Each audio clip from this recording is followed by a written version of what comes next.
पान नंबर 5, गाथा नंबर 1, गाथा 5। हे जाया जानकी कम्म कलंकड़ेवी नित्य निरंजन नामय ते परमपण वेवी। आचार्य योगेंद्र देव परमात्मा प्रकाश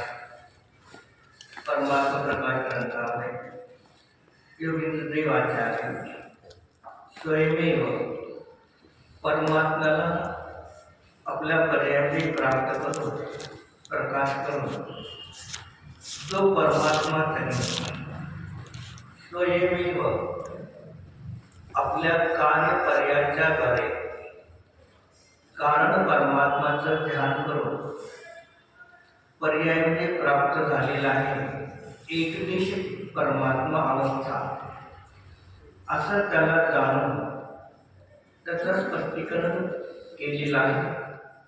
व्यवहाराने 8 गुणाला प्राप्त झालेले आणि चतुर्थ्याला प्राप्त झालेले ते परमात्मा आहे आणि निश्चयाने आपल्या प्रत्येकाच्या देहरूपी देहालयामध्ये आपला स्वतःचा कारण परमात्मा विद्यमान आहे।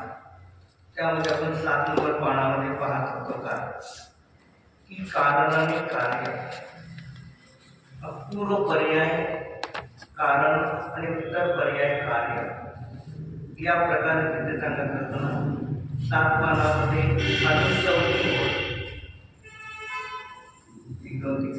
तथा पंचास्तिका ग्रंथ में कहा है पर्यार्थी नैसे अभूतपूर्व होती सिद्ध अर्थात जो पहले सिद्ध पर्याय कभी नहीं पाई थी वह कर्म कलंक के विनाशी पाई। मग सिद्ध पर्याय सिद्ध अवस्था एकदाच पर्यायामध्ये प्राप्त होते आणि जो जीव सिद्ध होतो त्या सिद्ध होणाऱ्या जीवाला एका जन्मामध्ये 2 वेळा जन्म लागतो। सिद्ध होणाऱ्या जीवाला एका भवामध्ये 2 वेळा जन्म घ्यावा लागतो, 2 बृहत प्रतिक्रमण करावं लागतं, तेव्हा सिद्ध अवस्था प्राप्त होते। मग एका भावामध्ये 2 वेळा जन्म घ्यायचा म्हणजे नाही, आम्हाला एक भावामध्ये एक जन्म होतो आणि एक मरण होतो।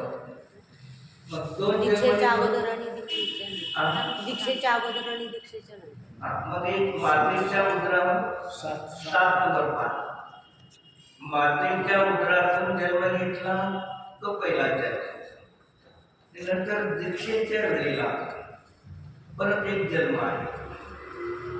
मग दीक्षेच्या वेळेला जन्म कोणता आहे यथाजात रूपक, जसं मातेच्या गर्भामधून उत्पन्न झाल्यानंतर वस्त्र आधी काहीही नव्हते तशी अवस्था धारण केली त्याला मुलाच्या भगवती आराधना प्रवचन साक्षरणाने चुलिक आदी ग्रंथामध्ये दुसरा जन्म म्हटला गेला आणि 2 वेळेला पुनः प्रतिक्रमण। एक दीक्षा घेताना पहिलं पुनः प्रतिक्रमण केलं जातं, ते ग्रस्त अवस्थेला